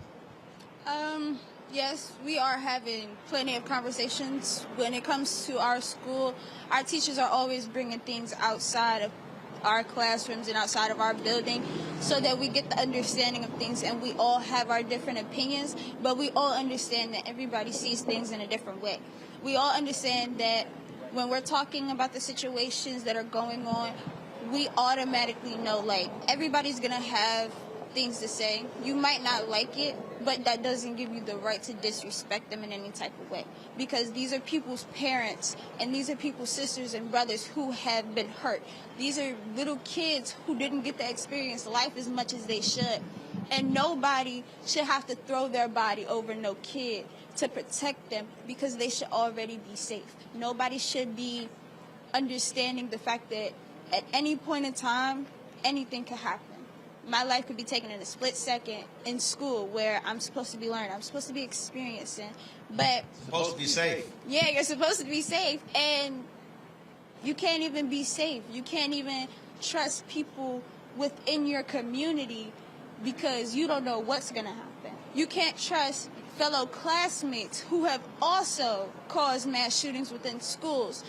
You look on TV, you might end up seeing a commercial of school shootings, and that's a lot to take in, especially being a student. And just starting off high school, that takes a lot out of a person. I'm a student. I see this every day. Pat, one of the things that are being talked about is single entry access to schools. I saw someone posted a notice. This woman was really upset because they had that at her school, and she talked about there was a parent who was standing in front of her desk, and she asked him, how did he get in? Well, some teacher had left the door open. And she had to send a notice around saying, guys, this is precisely why we can't do that. You can't just leave the door open. You can't leave a side door open. And so when these things happen, are you and your staff, are y'all constantly having to review your security protocols, having to remind teachers and others that, look, these things are in place to try to keep these things from happening? Constantly. When we're supposed to be educating kids, what are we doing? We're sitting around and strategizing. How do we harden a building? We actually talk about this. Is this the right entrance? Do we have metal detectors? What do we do to keep weapons from out of our school and to keep people with bad intent? And what does that mean? That means that we deny our parents and others from coming into a school that should be a safe place because we don't know what's going to happen. These are problems. They're big problems. They're problems for all of us. Single entry, sure. How about glass? How about hardening doors, steel doors at the front of the classroom? Those are the things that we have put into place. Emergency phones in every classroom so that people can notify if there's something that happens, right? Like that is what is happening. And it has become actually a big industry, right? Bet this week that multiple companies will call me about what to do if someone comes into our school with a bad intent. What I need them to do is to vote in the people who will take care of this problem for us. Yeah, you're having to spend money on security when you're trying to spend money on education. Exactly. Glad to have both of you here. We certainly appreciate it. Thank you so very much for joining us on Roland Martin Unfiltered. Folks, when we come back, we're going to talk with our panel about in that news conference. It was amazing. All this talk from Abbott and Patrick about mental illness and mental health services. So why have y'all not been funding that all of these years? That's what leads to these things. We'll discuss that next right here on Roland Martin Unfiltered, broadcasting live from Black Lives Matter Plaza in the nation's capital on the second anniversary of the death of George Floyd. We are on the Black Star Network. Back in a moment.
America's wealth coach and host of Get Wealthy. Let me ask you a question. Are your financial affairs in order? Or are you like Prince, Aretha Franklin, and Chadwick Boseman, celebrities that passed away with no will? Well, that's the topic we're covering on our next Get Wealthy program. Do you have the proper strategies in place to make sure that your assets and everything that you've worked so hard for pass on to the next generation and you create legacy wealth? So I encourage people to be thinking about what is the long-term plan as opposed to just for today or just right after I pass away. That's right here on Get Wealthy, only on Black Star Network. We're all impacted by the culture, whether we know it or not. From politics to music and entertainment, it's a huge part of our lives, and we're going to talk about it every day right here on The Culture with me, Faraji Muhammad, only on the Black Star Network. Hi, I'm Gavin Houston. Hi, I'm Carl Payne. Hey, what's up, y'all? It's your boy Jacob Lattimore, and you're now watching Roland Martin right now.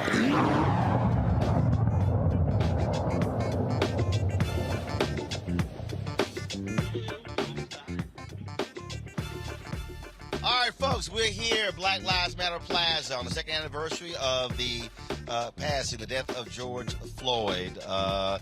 Let's continue the conversation. We were just talking about Uvalde. And y'all, at that news conference, I mean, the last 24 hours has been unbelievable. At the news conference, Abbott and Dan Patrick are talking about,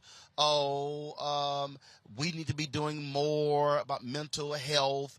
Now, all of a sudden, Fox News is now focused on mental health and mental illness. And I'm sitting here going, where the hell y'all been? I mean, the reality is, you've got Republicans saying stuff in Congress, but folks didn't want to fund when it came to mental health. And so it's amazing how after the fact, and this is probably my greatest criticism of folk in this country. It's like after something happens, then all of a sudden, let's fix the bridge, let's do this and let's do that. When you want climate change, no, let's just go ahead and wait for the earth just to go ahead and just catch on fire to go, you know what, we might want to go ahead and do something about that. I mean, it is just this, because the automatic thing before something happens is it costs too much. But then after the fact, let's do whatever we have. If you had more preventative, it drives me crazy. They're doing. I know what they're doing. Yeah, they're not trying to fix a bridge. They're not trying to put any rocks in the pothole. They're deflecting. All they're doing right now is saying, listen, anything to keep it away from the guns, anything to hold on to power, anything to not enrage the NRA any further. So now they care about mental health. Now, these are governors that turned down funds from the Affordable Care Act that could have helped mental health. But it's also the fact that this shooter has no documented history of mental health issues. So sometimes what we have to do, and it's hard, especially sometimes in Christian community, even if he was criminally insane, he would still be a criminal, and he wouldn't have been able to do what he did. What is that? He wouldn't have been able to do what he did if Texas hadn't changed the age that was required in order to buy a gun. This 18-year-old could not walk up to a bar and order a beer, but he could purchase AR-15s, and that's why we're really here. I don't care what else they try to turn it into. It's not that. That's why, to me, this is stupid. Last year, Texas lowered the age to buy a gun. This guy bought a gun on May 17th. On his 18th birthday, then bought another weapon on May 20th. 2 rifles. I mean, and within 3 days. And at the news conference, Abbott goes, well, for 60 years, Texans have been able to buy long barrel weapons. And for 60 years, we haven't had any issue, only until the last few years. We're not sure why it's that mental illness thing. No, could it also be how we can't sue the gun lobby? Like, I mean, when you start, we're going to play a little bit in a second after you comment. What happened on the Hill today, they've been blocking, confirming somebody for the ATF director. Because how in the hell you super law enforcement, but you don't want an ATF director because they don't want somebody dealing with the guns? Yeah, it's just complete hypocrisy. And you know what? Let me tell you something, Roland. America is comfortable with the carnage. America is comfortable with these young brown kids being shot down by another young brown kid from mental health who couldn't get access to mental health in Texas. Why do I say that? It pains me to say that. But after so many mass shootings and walking around, I was in California this weekend, and it was just weird, right? I was in a new place. And for some reason, I kept thinking, you know what? this could be a place for a mass shooting. Why am I thinking like that? Because it's become routine. We don't even do tributes anymore when you have mass shootings. We must have had 20 already this year. America's comfortable with it. They're outraged with it. They're disappointed in it. Their families, if they're not affected, we focus and just move on. Something is very, very wrong. We don't want to prevent it, and then we lament it. One last point on the police. I'll transfer this to the police. Why do the police solve crime? If I'm a victim of a crime, why do I care that you solved it? I've been violated already emotionally and practically. Why not put all our money into crime prevention, community policing? If a police presence stops a crime, why isn't that more effective? Most police departments won't do it, or they do that plus, right? The prevention of gun violence, access to guns, as well as police preventing crimes makes all the sense in the world, but America is comfortable with the criminal acts and comfortable with the gun violence. The question is why? Why? How could we get that comfortable in this country with that level of carnage? Again, just like we get comfortable with all sorts of different things. It is the natural tendency, unfortunately, of this country. Today on Capitol Hill, there was a hearing. And again, folks, it has been 7 years since the Senate has confirmed a permanent director for the alcohol, tobacco, and firearms department, because Republicans won't allow it. Well, Senator Cory Booker was having none of it. This is what happened today. And I simply want to just, in the little bit of time that I have, though, drill down on a frustration I've had, as Senator Whitehouse talked about. Both of us come from the world where we were very focused on local law enforcement. And I remember my first trip down to Washington as a mayor of New Jersey's largest city, talking to one of the leaders of the ATF and being stunned at this candor with me about how much this body, Congress, has handcuffed the ATF to actually just enforce the laws that we have. I was really stunned when he started going through chapter and verse, all the riders that have been put into big legislation, all the things that have been done to their budget, all the outrageous loopholes that prevent the ATF from using modern policing. You are the one agency, I hope you will be the head of the one agency, that Republicans, in effect, are happy to defund. The ATF has not kept up with the other law enforcement federal agencies in funding. If you look at the budget of the ATF, it's been stagnant over the last 10 years. The budgets of other federal law enforcement agencies have increased dramatically in comparison. For example, from 2005 to 2014, the FBI's budget up 62%, Customs and Borders budget 46%, 94%, Customs and Border Protection. It goes on and on and on. And the increase of your budget has barely kept up with inflation. The manpower shortages at the ATF are stunning to me.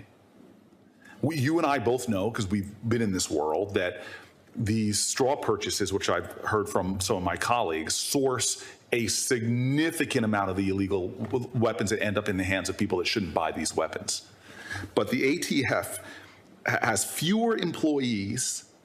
It had fewer employees in 2017 than it did in 2002 to enforce these laws. The ATF literally has fewer special agents than the Washington, D.C. Metropolitan Police has sworn officers. They have 760 ATF investigators who are responsible for 130,000 federal firearm licensees.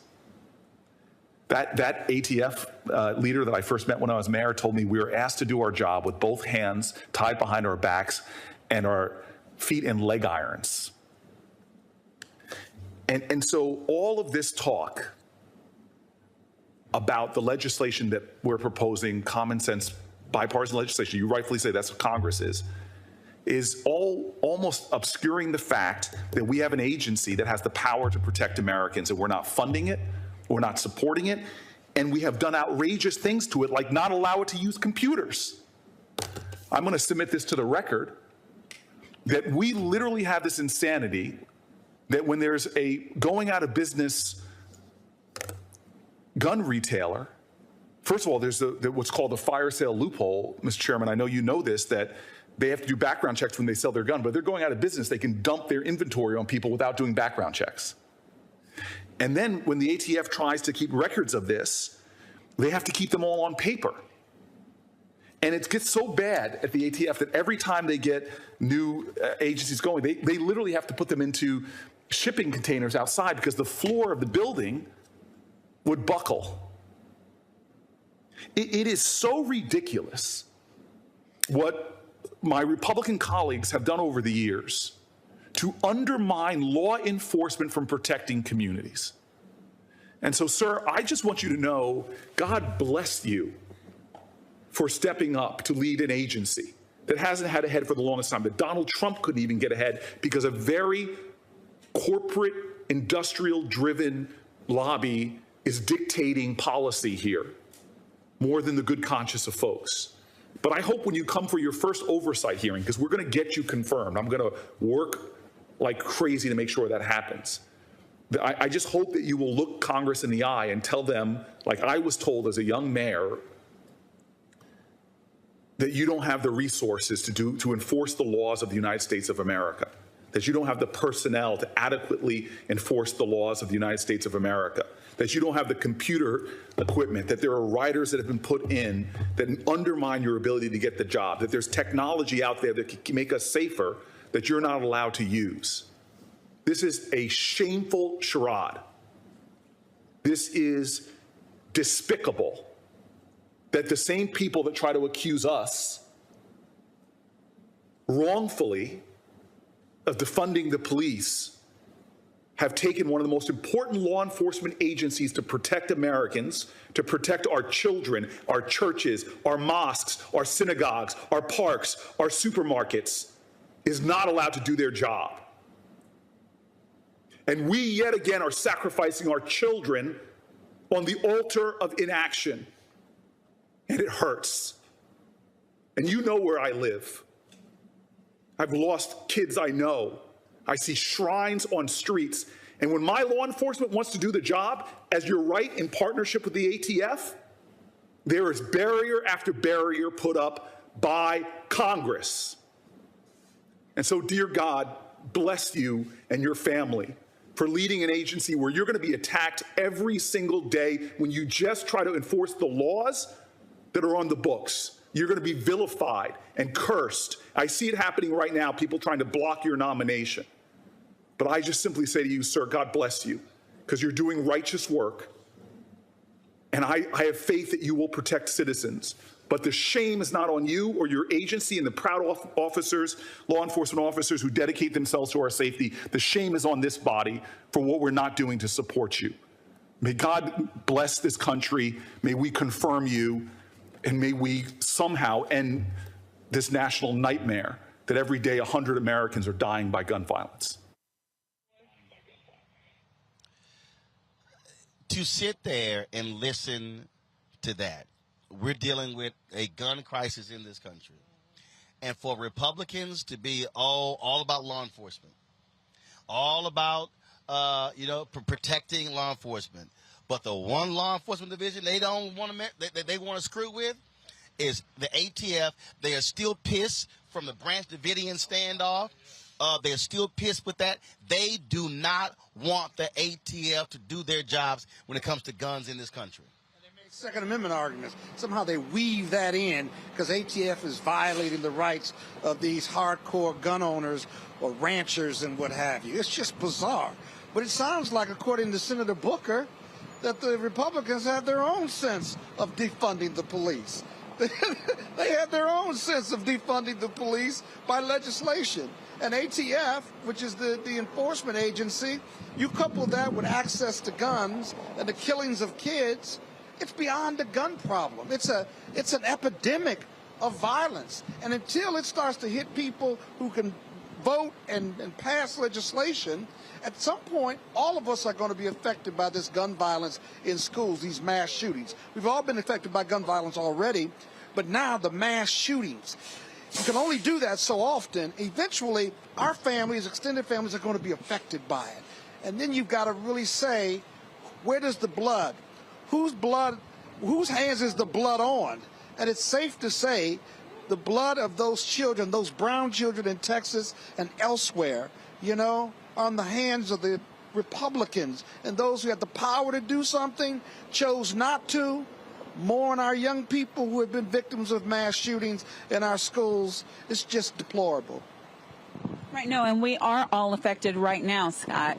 It's not that we're going to be affected. You know, as a parent who still has to send kids to school every day, I remember 10 years ago when I heard about Sandy Hook, I fell to my knees. I was not just mortified, I was stunned. When this happened, I wasn't stunned at all. Still mortified, still pained, but nothing about it surprised me. Can you imagine, hold on just once, can you imagine, as a black mother, as any mother, sending your kids to school one morning, and at 3, 4, 5, they don't show up, and you turn on the news, and there's been a mass shooting at your school where your kids are. Can you fathom that? No, what I can't fathom is this is probably the moment where, and look, I've been a journalist since graduated from college in 1991, and so there's sort of a zone that we go into in covering any of these stories, and it's just you like go into it.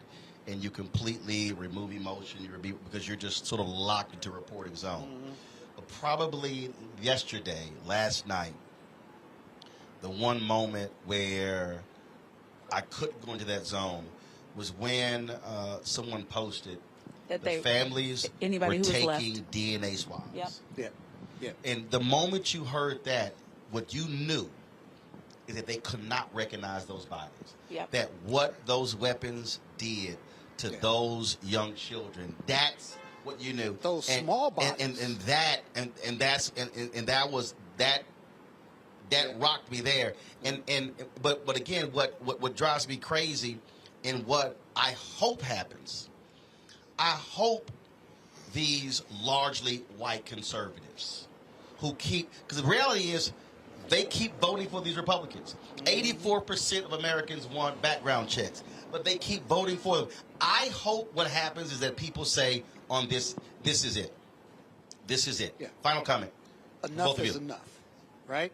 That they finally say enough is enough, and that some consciousness on the part of the Ted Cruzes and the GOP, that someone has some consciousness and can impact beyond prayer, beyond I don't want to hear their thoughts and NRA. prayers. I don't want to hear it. Right, exactly.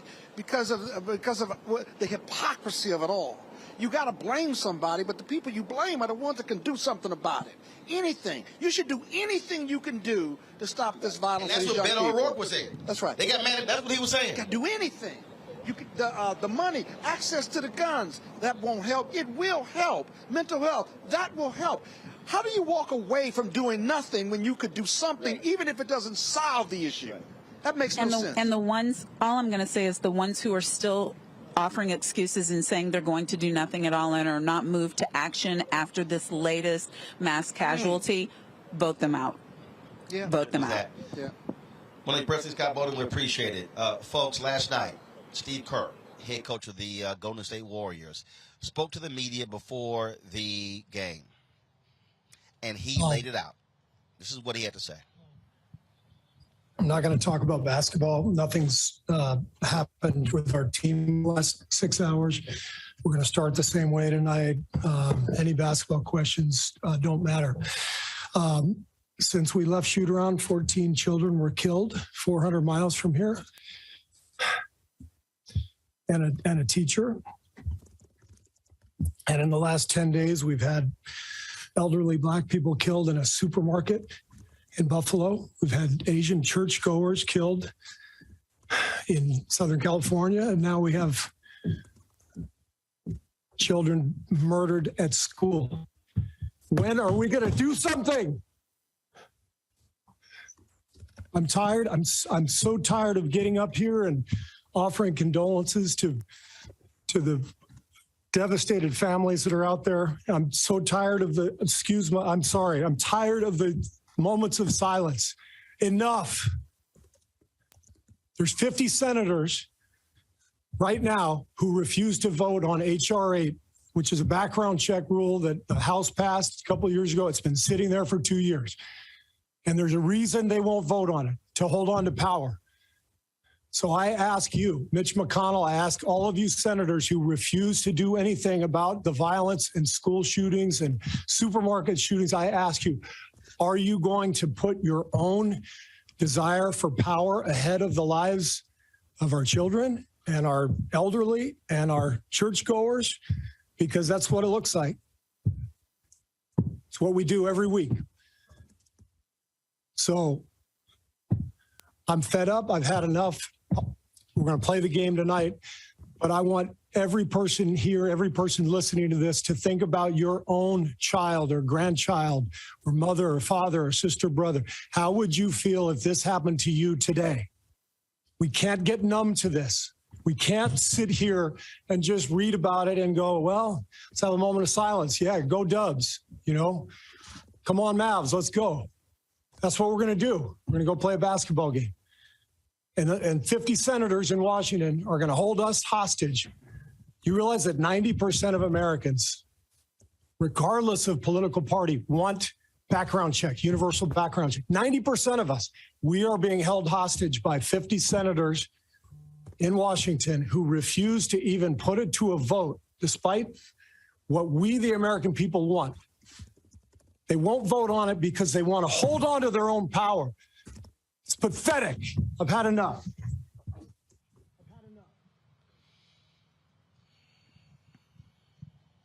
I think Steve Kerr certainly speaks for millions of Americans.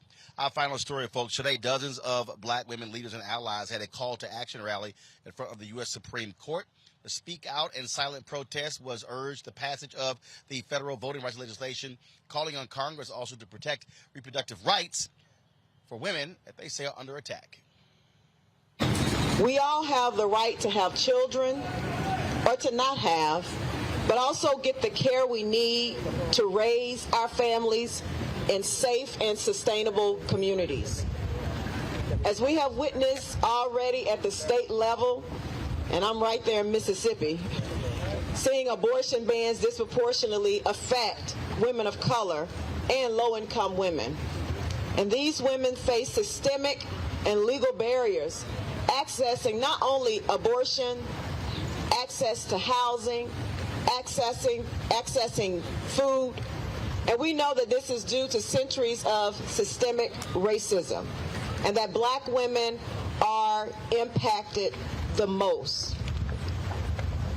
And so black women, you know, we face food insecurity, incarceration, lack of access to contraception. Today, here, saying that Congress must do its part to protect voting rights and also women's access to reproductive health and reproductive justice. We will not be silenced. And I have a young person that's going to come up and tell her truth, my daughter, Kaita Welcher.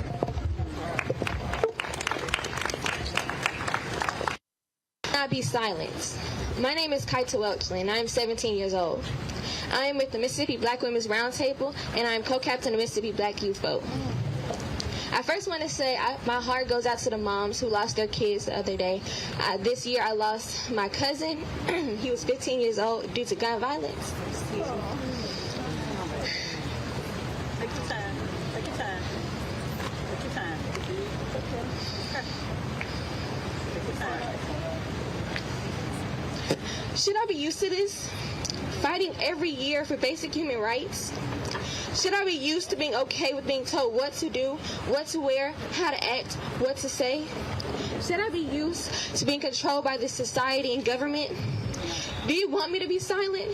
Fall under your command? I must be mistaken, but isn't this the land of the free?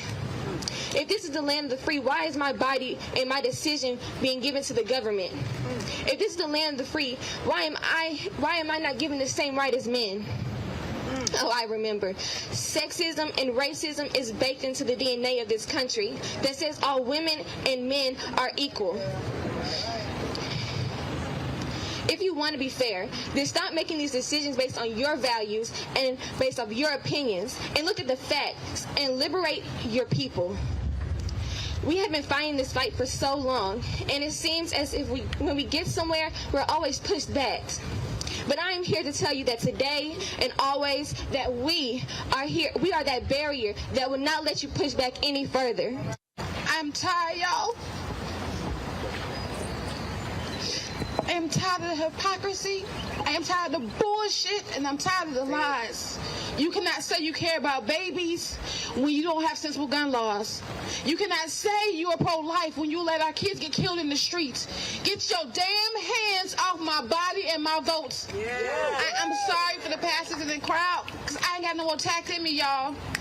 We are tired of fighting this every year. Every year there's something. And it's not, we out here in Congress, but we need to be in people's state houses, local houses. This is not starting here. It stops here. It stops right goddamn now. I'm sorry for the cussing, y'all. I have a speech, but I can't do it because I'm tired.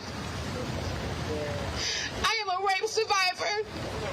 And I live in this state that if I hadn't got pregnant by my rapist, I would not be able to have an abortion.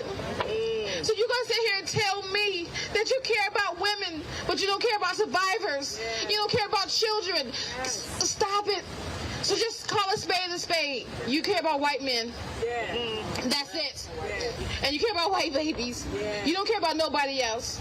So I apologize to people. I don't apologize for people I offended. I don't. Because you don't care about offending my rights. You don't care about offending my vote. So you know what? Until you get your hands off my vote and my body, you're going to get this smoke every goddamn day. I'm Latoya Jones, and I approve this message.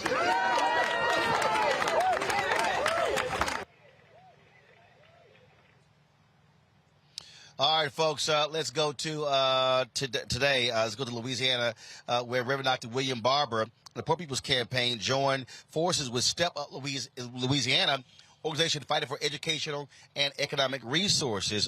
He tweeted today, we are standing in solidarity today with Step Up Louisiana, LA, and others demanding living wages and safe working conditions from Dollar General executives during their shareholder meeting. One of the state senators in Tennessee, candidate Justin Jones, posted this on Twitter about what happened when Reverend Barber and folks with the Poor People's Campaign showed up at this meeting in a public building. This is what happened today. We can't come. We are members. We are shareholders. We are shareholders. So we just closed. But you saw us coming. We are shareholders. We are shareholders. Can you let me check them? We are shareholders. Okay, let me check. I'm a shareholder. I hear you. You're a shareholder.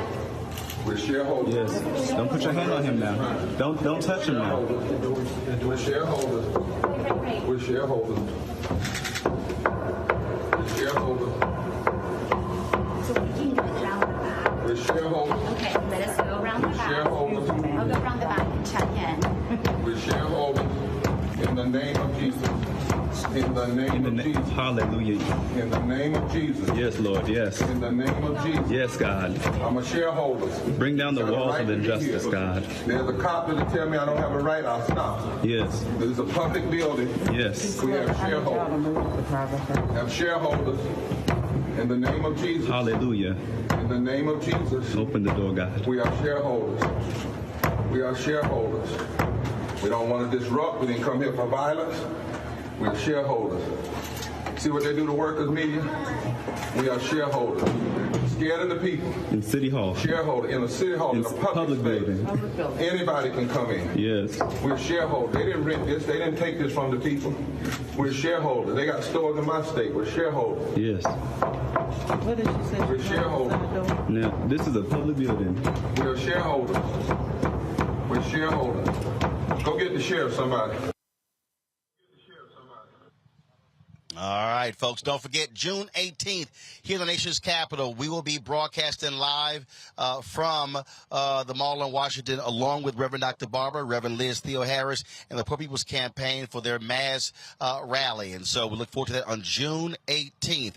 That's it right there, the Moral March on Washington, the Mass Poor People's and Low-Wage Workers Assembly. And so we look forward to that. We'll, of course, broadcasting that live right here on the Black Star Network. Folks, our final tomorrow story.